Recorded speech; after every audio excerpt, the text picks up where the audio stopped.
Hi Sagittarius, mid-month of December 2024, ito na po ang inyong reading. Kuha lang tayo ng ilang messages para sa inyo. As usual, mensaheng gabay lamang po. At meron tayong darating na full moon this December 15 in the sign of Gemini. Hingan lang natin ito ng mensaheng gabay rin para sa inyo kung ano yung magiging epekto nito. Okay, tayo po ay daytime. Maraming ingay ngayon sa kapitbahay at bahay. Ayan. Patawarin nyo, live na live pa rin tayo sa YT. Babalikan ko kayo maya-maya. Sagittarius, anong kailangan nyo marinig? Message? Mid-December 2024. Guidance po. Ayun na para sa mga taong ito. Sagittarius. Okay. Isa-isa yung tumatalon. Hindi natin to pipigilan. Sagittarius. Mid-December. Mid-month. Ayan na. Kumpol na.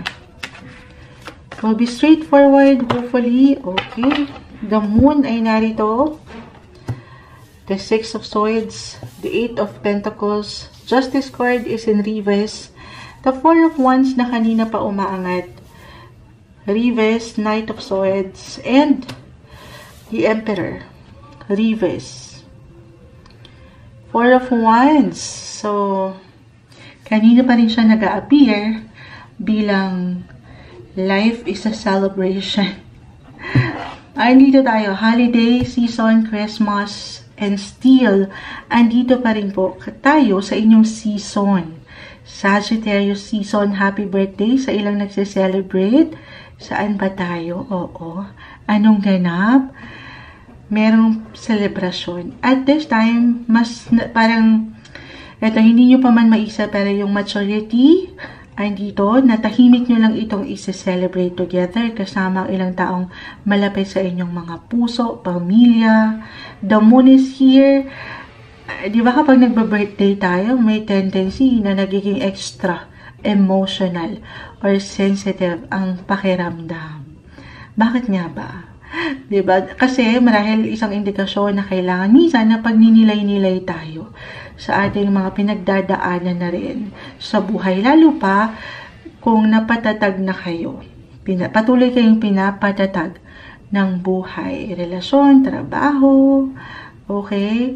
And speaking of relationship, kung hindi ako nagkakamali, hindi pa natin na i-check.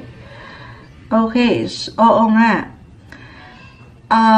Itong darating na full moon this December 15 in the sign of Gemini, it will highlight your 7th house of relationship, partnership. If single, maaaring kasosyo ito sa business or matatawag niyong partner in life, or even marriage. Diyan po yan pumapasok lahat. The Justice card, reverse, ay narito.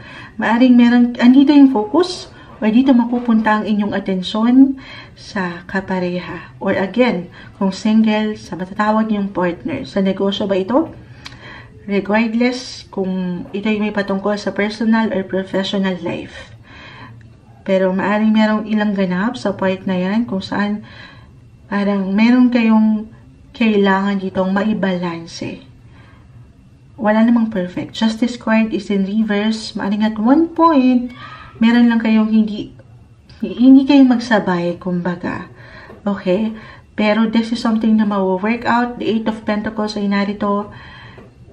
Isang sitwasyon na kung saan actually, parang meron ditong pag-move forward para makapag-move on kayo sa mas ikatatatag nyo pa. For some of you, tayo po ay general reading. Just only take what resonates, Sagittarius. Pero the moon, ang lalim nito.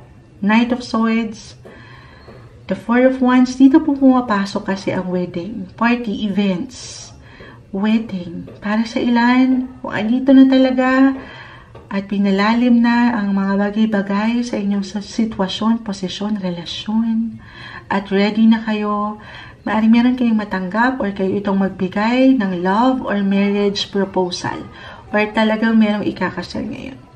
Why not? Coconut. Ayan.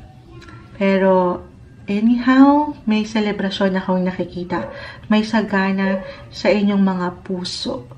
Pagdating sa partnership commitments, hindi nagiging madali para sa ilan. Sabi ko nga, may mag-move on.